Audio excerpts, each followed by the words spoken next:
vast difference of a woman having sex and a vast difference versus a man having sex. That's what we're talking about. So since there's a difference, when a woman cheats, it's worse. Red pill is this thing that came out of nowhere in the past like 5 or so years. And they said that their mission was to basically help men fix relationships, allow them to financially be better, and all these kinds of things.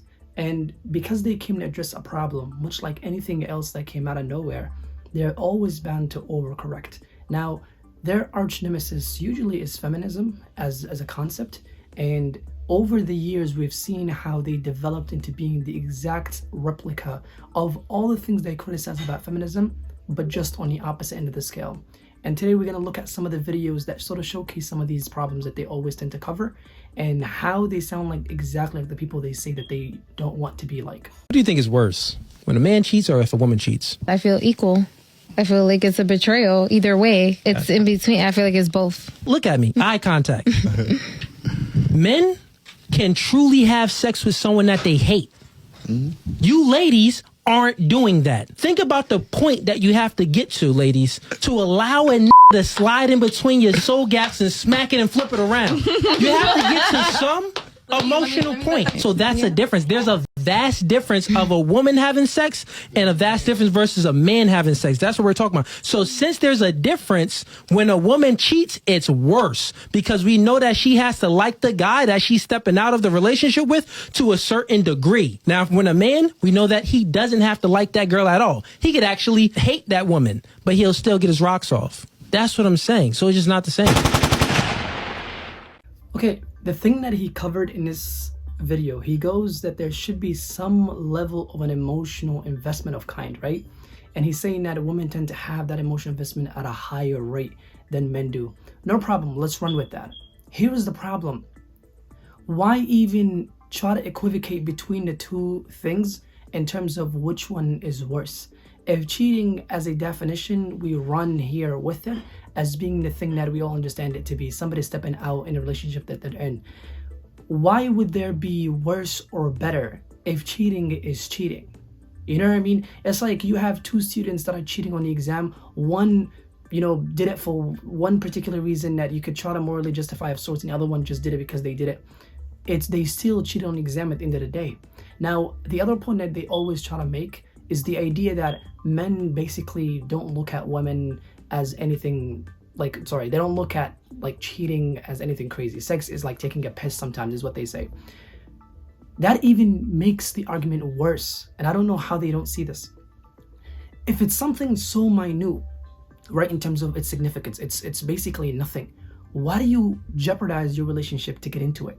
Why would you go out of your way to do something that you compare to taking a piss, or you're having sex with somebody that you hate? Why would you do that? And what always makes it this funny is the fact that they speak about these things with such emotional vigor that they make it sound like that they've just dropped that they just dropped a gem on us. But the thing is always the same with these guys. Men can have sex with people that they really hate, therefore it's not that big of a deal. Men don't look at sex the same way women do, therefore it should be perceived differently, right? Another thing is women have an emotional investment with the other person. I'm sorry, isn't you following your urge to want to have sex with somebody that you don't really know at all, right?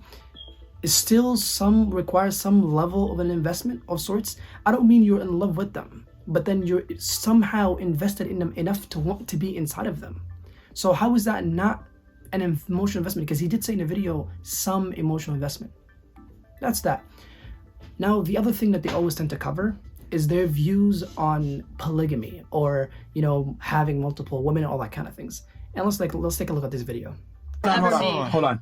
Men are designed to procreate with as many women as they can. Okay, Nick. That's why they bust nuts all the time. Anatomically, okay. yes. No, biologically. Yeah, anatomically. We're wired very so many differently. children. Men are wired for quantity. Women are wired for quality. That's so with that said, okay, men don't view sex the same as women do. Women, I need the guy to make enough money. I need the guy to be cute. I need him to have all these traits. Women have like a whole laundry list of what they want in a man before they have sex with them to some degree. Even the biggest hoe still has way more standards than the most conservative of men, okay? She's going to still want it to at least be attractive or tall enough or be able to spit some game or be charming or fucking, I don't know, like to do underwater basket weaving. Some weird shit. Men just is she hot? Standards. Is she available? Men's standards are far less. Why is that? It all comes back to biology. I know why.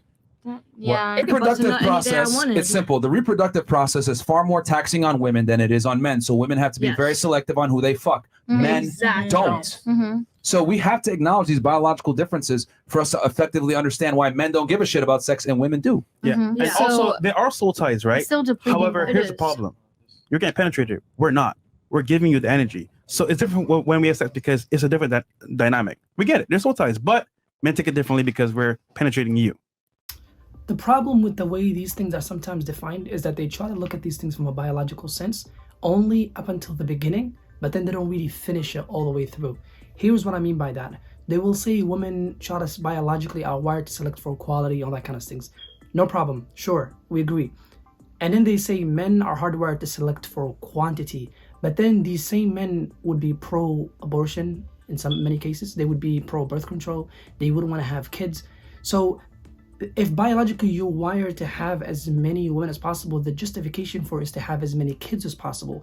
But why aren't they pushing for that part of the biological drive as well?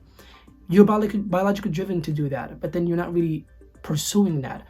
But then when it comes to the woman, you're curbing your biological drive by societal and economical and all these modern standards. And when women try to do the exact same thing, justify their pursuit of the opposite sex biologically, but then don't really finish it all the way through because of societal standards, meaning they pursue the men, but then they don't have to be okay with them being, cheated on, all that kind of stuff. Because societally now it has been accepted that we all, 99% of us are generally monogamous. That is the norm here. So they don't have to abide by the biological implications of the reason why they selected the opposite sex.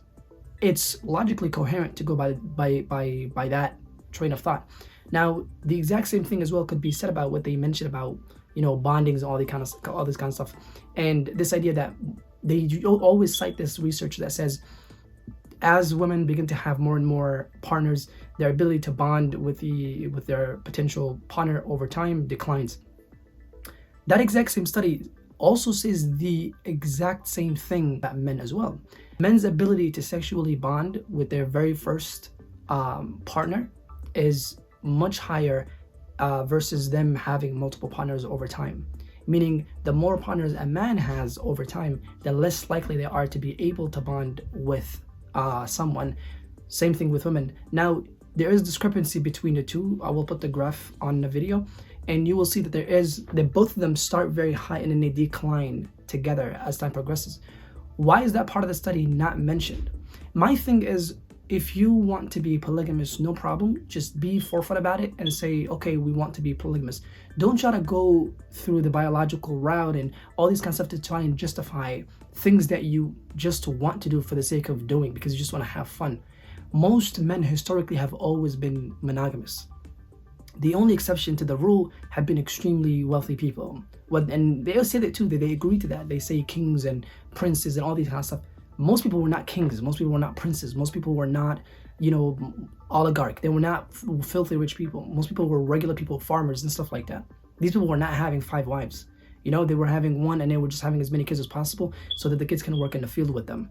So if we're running at it from that sense, why are we not being truthful to how things have always been historically? Trying to go all the way to like primal times to try and justify modern things in a convoluted way to try and justify it only from one lens for men, but then completely curb it for the woman from the other side is extremely weird. And the weird thing about it is some of them even try to like insert religion into it and all this kind of stuff. Just be honest about it. And I think just like there's a reason why like this red pill thing is honestly dying. They're not as big as they used to be. Many of the OG members are also leaving, and there's a reason for that. But I don't know. Because let me guys know what you guys think about that. Do you think there's a justification for why men should have multiple partners and women should not? Even though men are not really living up to the reason of why they should have those multiple partners, which biologically used to be to have as many kids as possible. If they're not doing that, why should they still practice that? And for women, if they're still selecting for equality, right? which they're still doing, and they call it hypergamy and all that kind of stuff, no problem. Then are they wrong for that? Because in modern days, you don't have to select for the bigger guy and the stronger guy. You could select a regular guy, and then he's able to protect you by using guns and all that kind of stuff, right? So modern problems need modern solutions. So we are in modern times. Should we not take the modern solutions? I don't know. Let me guys know what you guys think about that.